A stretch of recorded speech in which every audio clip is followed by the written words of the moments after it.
Israel Lebanon പ്രശ്നം. ഇന്നലത്തെ വീഡിയോയിലൂടെ നമ്മളത് വ്യക്തമായി തന്നെ കണ്ടു. ലബനനിലെ ഹിസ്ബുള്ളയ്ക്കും ഇസ്രായേലിനുമിടയിലെ പ്രശ്നം എങ്ങനെ വർദ്ധിക്കുന്നുവെന്ന്.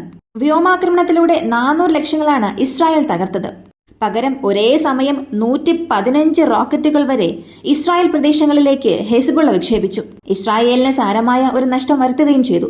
ഇതിനു പിന്നാലെ ഇസ്രായേലിന് കാര്യമായ നാശനഷ്ടങ്ങളൊന്നും ഉണ്ടായിട്ടില്ലെന്നും ചിലയിടങ്ങളിൽ ആഘാതമുണ്ടായെന്നുമുള്ള അവകാശവാദങ്ങളും വാർത്തകളും വന്ന അതേസമയം ചില സാറ്റലൈറ്റ് ചിത്രങ്ങൾ ചൂരാൻ തുടങ്ങിയിട്ടുണ്ട്. രമ ഡേവിഡ് എയർബേസ് കൂടാതെ ഇസ്രായേലിലെ ഹൈഫ തുറമുഖത്തിന് ചുറ്റുമുള്ള പ്രദേശങ്ങളിൽ നിന്നും പുറത്തുവന്ന വീഡിയോസ് ഇതെല്ലാം വ്യക്തമായി കാണിക്കുന്നത് ഇസ്രായേലിലെ മിസൈൽ സൈറ്റ്സ് ഒന്നോ രണ്ടോ ആക്രമിക്കപ്പെട്ടിട്ടുണ്ട്. രമ ഡേവിഡ് എയർബേസിലെ സർവീസ് സ്റ്റേഷനുകളും തകർന്നതായി ചില വാർത്തകൾ പുറത്തു വന്നിട്ടുണ്ട്. വീണ്ടും ഇസ്രായേൽ ഹിസ്ബുള്ളയുടെ ഒരു 8000 റോക്കറ്റുകൾ നശിപ്പിച്ചുവെന്ന വിവരവും പുറത്തു വന്നിട്ടുണ്ട്. ഇവയ്ക്കെല്ലാമുള്ള ഉത്തരം ഈ വീഡിയോയിലൂടെ വ്യക്തമായി നമുക്കറിയാം.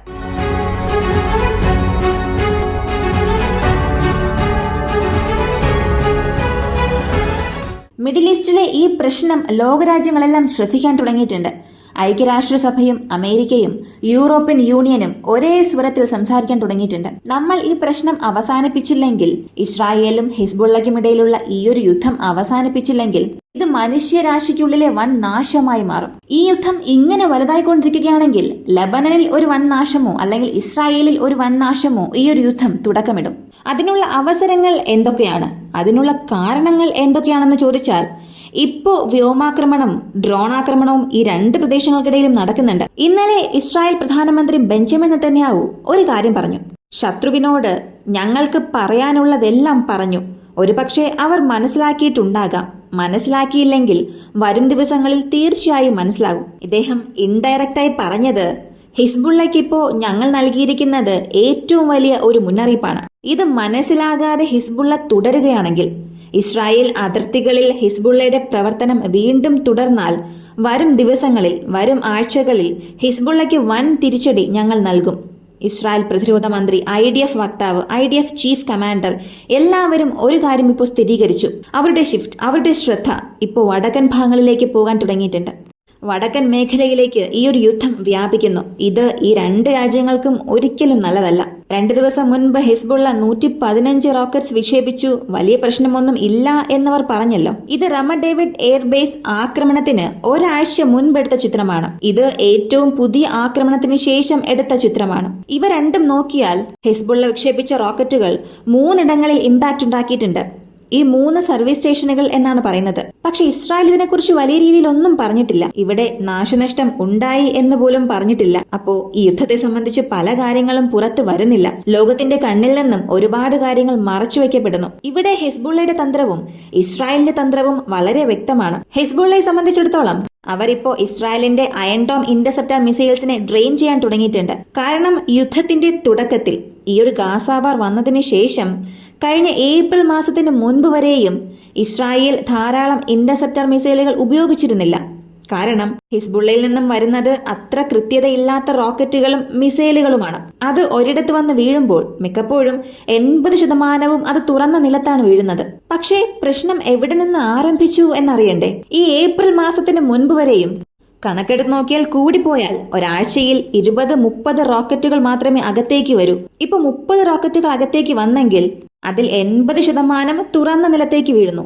ബാക്കി 20% എടുത്താൽ 6 റോക്കറ്റ് മാത്രം. ആ 6 റോക്കറ്റുകൾ വടക്കൻ ഭാഗത്ത് വീഴുമ്പോഴോ അല്ലെങ്കിൽ ഹൈഫ തുറമുഖത്തിന്റെ വടക്കൻ ഭാഗത്തേക്ക് വീഴുമ്പോഴോ മിക്ക സമയത്തും കേടുപാടുകളൊന്നും സംഭവിക്കില്ല. പക്ഷെ ഇപ്പോൾ സ്ഥിതിഗതികൾ നോക്കുകയാണെങ്കിൽ ഏപ്രിൽ മാസത്തിന് ശേഷം വേർഷൻ 2.1 എന്ന പോലെ ഇസ്രായേലിനും ഹിസ്ബുള്ളയ്ക്കുമിടയിലുള്ള പ്രശ്നം അടുത്ത ഘട്ടത്തിലേക്ക് എത്തിയിട്ടുണ്ട്. അതായത് ഒരു ദിവസം തന്നെ 50 റോക്കറ്റുകൾ വരും. ചില ദിവസങ്ങളിൽ 100 റോക്കറ്റ്, ചില ദിവസങ്ങളിൽ അതിലും കൂടും. ഇപ്പോ അടുത്തിടെ വടക്കൻ ഇസ്രായേലിലെ ഒരു വീട് തീപിടുത്തത്തിൽ നശിച്ചു, ഹിസ്ബുള്ളയുടെ റോക്കറ്റ് ഫയറിൽ. ആ വീടിന്റെ അയൽക്കാർ പറഞ്ഞ ഒരു കാര്യം, അതായത് ഈ ഒരു ആഘാതത്തിന് ശേഷം അവർ പറഞ്ഞൊരു കാര്യം, റോക്കറ്റ് ഞങ്ങളുടെ വീട്ടിലേക്ക് വീണുവെന്നാണ് ഞങ്ങൾ കരുതിയത്. പക്ഷെ അത് ഞങ്ങളുടെ അയൽവാസിയുടെ വീട്ടിലേക്ക് വീണുവെന്നുള്ളപ്പോൾ ഞങ്ങളുടെ ജീവനും ഇവിടെ അപകടത്തിലാണ്. എപ്പോ വേണമെങ്കിലും റോക്കറ്റ് വീഴാം, ഡ്രോൺ വന്ന് വീഴാം. ആ ഒരു ടെൻഷനിലാണ് ഞങ്ങൾ. ഈ സ്ഥലം, ഇസ്രായേലിന്റെ ഈ പ്രദേശം എന്നത് ഞങ്ങൾക്ക് ഒട്ടും സുരക്ഷിതമല്ല. ഞങ്ങൾ ഉടൻ ഈ പ്രദേശം വിടാൻ പോവുകയാണ് എന്ന് ഒരു സ്റ്റേറ്റ്മെന്റ് അവർ നൽകി. ഈ അൺഗൈഡഡ് റോക്കറ്റുകൾ തന്നെ ഇത്രത്തോളം കുഴപ്പമുണ്ടാക്കുമ്പോൾ ലബനന്റെയും ഗാസയുടെയും വെസ്റ്റ് ബാങ്കിലെ ജനങ്ങളുടെയും സ്ഥിതി വളരെ മോശമായിരിക്കും. കാരണം ഇസ്രായേൽ ഉപയോഗിക്കുന്നത് ഉയർന്ന കൃത്യതയുള്ള വെടിമരുന്നുകളാണ്, കൃത്യതയോടെ വെടിവെക്കാനുള്ള ആയുധങ്ങളാണ്. അതിനാൽ അവർ അത്തരം ഉയർന്ന കൃത്യതയുള്ള ആയുധങ്ങൾ വിക്ഷേപിക്കുമ്പോൾ പൊതുജനങ്ങളിലും അത് ആഘാതം വർദ്ധിപ്പിക്കും. ലബനനിലും ഇസ്രായേലിലും ഇതുതന്നെയാണ് സംഭവിക്കുന്നത്. ഇപ്പൊ ഹിസ്ബുള്ള ഇത്രയേറെ റോക്കറ്റുകൾ അകത്തേക്ക് അയക്കുമ്പോൾ അവർക്ക് 2 കാര്യങ്ങൾ അച്ചീവ് ചെയ്യാൻ സാധിക്കും. ഒന്നാമതായി, ആ പ്രദേശത്തെ ആളുകളെ പുറത്താക്കിക്കൊണ്ട് ഇസ്രായേലിന് പരോക്ഷമായി ഒരു സമ്മർദ്ദം ചെലുത്തും. രണ്ടാമതായി, അയൺ ഡോം ഇന്റർസെപ്റ്റേഴ്സിനെ ഡ്രെയിൻ ചെയ്യുക. നിങ്ങൾ ഇസ്രായേൽ അനുകൂല ചാനൽ ഏത് നോക്കിയാലും എല്ലാവരും പറയുന്ന ഒരു കാര്യം, ഇത്രയധികം മിസൈലുകൾ അകത്തേക്ക് വന്നു, 80 മിസൈലുകൾ അകത്തേക്ക് വന്നു, അതിൽ 80-ൽ 75 മിസൈൽസിനെ ഇന്റർസെപ്റ്റ് ചെയ്തു. എന്നാൽ ഇലക്ട്രോണിക് വാർഫെയർ സിസ്റ്റത്തെക്കുറിച്ച് നമ്മൾ അധികമൊന്നും കേൾക്കുന്നില്ല. കാരണം അവർ അയക്കുന്ന സാധാരണ റോക്കറ്റുകളെ ഇലക്ട്രോണിക് വാർഫെയർ സിസ്റ്റം ഉപയോഗിച്ച് കാര്യമായി ഒന്നും ചെയ്യാൻ സാധിക്കില്ല. അതിനെ താഴെ ഡൗൺ ചെയ്യാനും സാധിക്കില്ല. പക്ഷേ ഡ്രോൺസിനെ ഡൗൺ ചെയ്യാൻ സാധിക്കും. അങ്ങനെയുള്ളപ്പോൾ അവർ അവിടെ ഉപയോഗിക്കുന്നതെല്ലാം അയൺ ഡോം ഇന്റർസെപ്റ്റാറുകളാണ്. ഇങ്ങനെ ഒരു അയൺ ഡോം ഇന്റർസെപ്റ്റാറിന്റെ വിലയിൽ 10-ൽ 1 പോലും ഇല്ലാത്ത റോക്കറ്റുകളാണ്, ഹിസ്ബുള്ളയുടെ റോക്കറ്റുകളാണ് അവർ അയക്കുന്നത്. അങ്ങനെയാണ് അയൺ ഡോം ഇന്റർസെപ്റ്റാറുകൾ ഇവർ സാച്ചുറേറ്റ് ചെയ്തുകൊണ്ടിരിക്കുന്നത്. ഈ സാച്ചുറേറ്റ് ചെയ്യുക എന്നതിനപ്പുറം ഇന്റർസെപ്റ്റാർ മിസൈലുകൾ ഇവിടെ ഡ്രെയിൻ ചെയ്തുകൊണ്ടിരിക്കുകയാണ്. ഹിസ്ബുള്ളയുടെ ആയുധപുരയിൽ ഉയർന്ന കൃത്യതയോ ഉയർന്ന സാങ്കേതിക വിദ്യകളോ ഉള്ള ഒരുപാട് മിസൈലുകൾ ഉണ്ട്. കുറച്ചു ദിവസങ്ങൾക്ക് മുൻപ് ഹൂത്തികൾ ഒരു ബാലിസ്റ്റിക് മിസൈൽ അയച്ചിരുന്നു, ഹൈപ്പർസോണിക് ബാലിസ്റ്റിക് മിസൈൽ. ഇവർക്കും അതേ സാങ്കേതിക വിദ്യയുണ്ട്. പക്ഷേ അധികമൊന്നും അവരത് ഉപയോഗിച്ചിട്ടില്ല. അതിനാൽ അയൺ ഡോമിനെ ഒരു വശത്ത് ദിശ തിരിപ്പിക്കുകയും അല്ലെങ്കിൽ യുദ്ധം ഒരു ഗ്രൗണ്ട് ഇൻവേഷൻ വരെ പോവുകയാണെങ്കിൽ ആ സമയം ഹിസ്ബുള്ള ചില പ്രധാന ലക്ഷ്യങ്ങൾ എടുത്തു വെച്ചിട്ടുണ്ടാകും. വെടിമരുന്ന് ഡെപ്പോകൾ, കൂടാതെ റഷ്യ ഉക്രൈൻ യുദ്ധത്തിൽ എന്താണ് ഉക്രൈൻ ചെയ്തുകൊണ്ടിരിക്കുന്നത് അതുപോലുള്ള ചില സ്ഥലങ്ങളെ ലക്ഷ്യമിടാൻ ഒരുപക്ഷെ ഹിസ്ബുള്ള അത്തരം തന്ത്രങ്ങൾ പിന്തുടരുന്നു എന്നും പറയുന്നു. നേരെ മറിച്ച് ഇസ്രായേലിന്റെ തന്ത്രം നോക്കിയാൽ നിങ്ങളിൽ എത്ര പേർ ശ്രദ്ധിച്ചു എന്നറിയില്ല. ഗാസയിലുണ്ടായ പ്രശ്നമായാലും, കൂടാതെ കഴിഞ്ഞ 4 ദിവസമായി ഇസ്രായേൽ പേജർ എക്സ്പ്ലോഷന് ശേഷം ലബനിൽ ചെയ്തുകൊണ്ടിരിക്കുന്ന പ്രശ്നങ്ങളായാലും, ഗ്രൗണ്ട് ഇൻവേഷന് ഇവർ എന്തെല്ലാം തയ്യാറെടുക്കണമോ അതെല്ലാം ഇപ്പോൾ ചെയ്യാൻ തുടങ്ങിയിട്ടുണ്ട്. 2 രാജ്യങ്ങൾ തമ്മിലോ 2 വിഭാഗങ്ങൾ തമ്മിലോ യുദ്ധം നടക്കുകയാണെങ്കിൽ അവരത് നേരിട്ട് ചെയ്യില്ല. നേരിട്ട് ആക്രമിക്കുകയോ ഗ്രൗണ്ട് അധിനിവേശം ആരംഭിക്കുകയോ അല്ലെങ്കിൽ അവരത് നന്നായി ആസൂത്രണം ചെയ്ത് അത്ര പെട്ടെന്നൊന്നും നടത്തില്ല. ആദ്യം അവർ വ്യോമാക്രമണം നടത്തും. വ്യോമാക്രമണത്തിന് ശേഷം ഒരു 10-15 കിലോമീറ്റർ വരെയും ശത്രുവിന്റെ പ്രതിരോധ ലൈനുകൾ തകർക്കും. അല്ലെങ്കിൽ ശത്രു ആക്രമണത്തിന് ഉപയോഗിക്കുന്ന ആയുധങ്ങൾ, റോക്കറ്റ് ലോഞ്ചറുകൾ, MLR system, artillery system, missile silos, ഇവയെല്ലാം ഏത് സ്ഥലങ്ങളിലാണോ ഉള്ളത് അവയെല്ലാം നശിപ്പിക്കും. കാരണം എങ്കിൽ മാത്രമേ ഇവർ ഈ ഗ്രൗണ്ട് ട്രൂപ്സിനെ അകത്തേക്ക് അയക്കുമ്പോൾ ബാക്കപ്പ് സപ്പോർട്ടിന് അകത്തേക്ക് വരുന്ന ട്രൂപ്സിനെയോ അല്ലെങ്കിൽ ആർട്ടിലറി യൂണിറ്റ്സിന് നേരെയോ ഉടൻ തന്നെ ഒരാക്രമണം ശത്രുക്കളെ കൊണ്ട് അവിടെ ചെയ്യാൻ സാധിക്കില്ല. അതേ കാര്യം തന്നെയാണ് ഇപ്പോൾ ഇസ്രായേൽ ചെയ്യാൻ തുടങ്ങിയത്. ഇസ്രായേലിന്റെ ഈ കണക്കുകൂട്ടലുകളെല്ലാം അതുപോലെ തന്നെ പോവുകയാണെങ്കിൽ തീർച്ചയായും വരും ദിവസങ്ങളിൽ ഹിസ്ബുള്ളയുടെ പൊസിഷൻസിൽ ഇസ്രായേലിന്റെ ഒരു ഗ്രൗണ്ട് ഇൻവേഷൻ തീർച്ചയായും നടക്കും. അതിന് ഒരു ഉദാഹരണമാണ് കഴിഞ്ഞ 2 ദിവസങ്ങളിൽ നടന്ന വ്യോമാക്രമണത്തിൽ ഹിസ്ബുള്ളയുടെ ആയുധപുരയിലെ 8000 റോക്കറ്റ്സുകൾ അവർ നശിപ്പിച്ചു. IDF ഔദ്യോഗിക പ്രസ്താവനയിലാണ് ഇക്കാര്യം അറിയിച്ചത്. ഇത് എത്രത്തോളം വലിയ കാര്യമാണെന്ന് ചോദിച്ചാൽ, ഓപ്പൺ സോഴ്സ് ഇന്റലിജൻസ് വഴി ലഭിച്ച വിവരമനുസരിച്ച് 100,000 റോക്കറ്റ്സ് ഹിസ്ബുള്ളയുടെ ആയുധപുരയിലുണ്ട്. ഇസ്രായേലിന്റെ കണക്കുകൂട്ടലുകൾ ശരിയാണെങ്കിൽ കഴിഞ്ഞ 2 ദിവസത്തിനുള്ളിൽ അവർക്ക് 10% ആയുധം നഷ്ടപ്പെട്ടിട്ടുണ്ടാകാം. പക്ഷെ ഈ 100,000 റോക്കറ്റ് എന്നത് പുറം ലോകത്തിന് മാത്രം അറിയാവുന്ന കണക്കാണ്. ഇതിലും കൂടുതൽ ആയുധങ്ങൾ ഉണ്ടാകാം. പുറം ലോകം അറിയാതെ അവർ മറച്ചുവെച്ചിട്ടുണ്ടാകാം. എങ്ങനെ നോക്കിയാലും 2 ദിവസത്തിൽ ഇസ്രായേൽ പ്രീഎംപ്റ്റീവ് സ്ട്രൈക്ക് നടത്താൻ തുടങ്ങിയിട്ടുണ്ട്.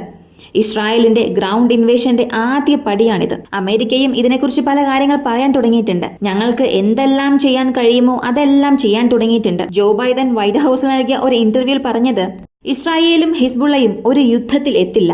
ഈ 2 രാജ്യങ്ങളും നേരിട്ട് യുദ്ധം ചെയ്യുന്നത് എത്രത്തോളം ഞങ്ങളെ കൊണ്ട് തടയാൻ കഴിയുമോ, എന്തെല്ലാം ഞങ്ങളെ കൊണ്ട് ചെയ്യാൻ കഴിയുമോ അതെല്ലാം ഞങ്ങൾ ചെയ്യുന്നുണ്ട്. കൂടാതെ ലബനന്റെ തെക്കൻ ഭാഗത്തുള്ള അമേരിക്കക്കാർക്ക് ലെവൽ 4 യാത്ര ഉപദേശം നൽകിയിട്ടുണ്ട്. നിങ്ങൾക്ക് ഏത് ഗതാഗത മാർഗം ലഭിച്ചാലും ലബനന്റെ തെക്കൻ ഭാഗം ഉടൻ തന്നെ ഒഴിപ്പിക്കുക. മിഡിൽ ഈസ്റ്റിൽ നടന്നുകൊണ്ടിരിക്കുന്ന ഈ ഒരു ചെറിയ തീപ്പൊരി വലിയൊരു തീപിടുത്തമായി മാറുന്നതിന് മുൻപ് ഇതെല്ലാം അവസാനിപ്പിക്കണം. ഇല്ലെങ്കിൽ ഒരു വലിയ നാശം, മിഡിൽ ഈസ്റ്റിൽ ഒരു വലിയ നഷ്ടം നമുക്ക് സംഭവിക്കും. അതിന് നമ്മൾ ഒരു അനുവാദം നൽകിയതുപോലെയാകും. ഇങ്ങനെ അവരുടെ പ്രസ്താവന പറഞ്ഞു. ഇപ്പോൾ ഈ രണ്ട് ഭാഗത്തിന്റെയും തന്ത്രം വ്യക്തമാണ്. ഹിസ്ബുള്ള ഒരു കാര്യം പറഞ്ഞു, ഇത് ഞങ്ങളുടെ ആദ്യ പ്രതികരണമാണ്, വരാൻ പോകുന്ന ദിവസങ്ങളിൽ ഇതിലും മോശമായി ആക്രമിക്കും. മറുവശത്ത് ഇസ്രായേൽ ഹിസ്ബുള്ളയെ പിന്നോട്ട് തള്ളാൻ ആഗ്രഹിക്കുന്നുണ്ട്, ഒരു ഗ്രൗണ്ട് ഇൻവേഷൻ നടത്താൻ ആഗ്രഹിക്കുന്നുണ്ട്. IDFന്റെ സ്റ്റേറ്റ്മെന്റും അത് തന്നെയാണ് കാണിക്കുന്നത്.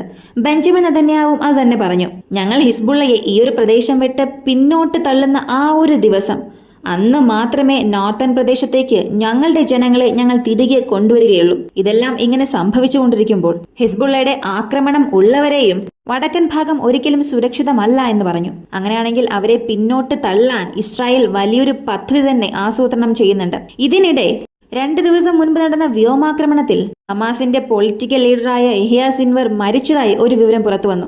പ്രോ ഇസ്രായേൽ ടെലഗ്രാം ചാനൽസും മീഡിയാസും ഇദ്ദേഹം കൊല്ലപ്പെട്ടു എന്നുള്ള ഒരു വിവരം പുറത്തുവിട്ടു.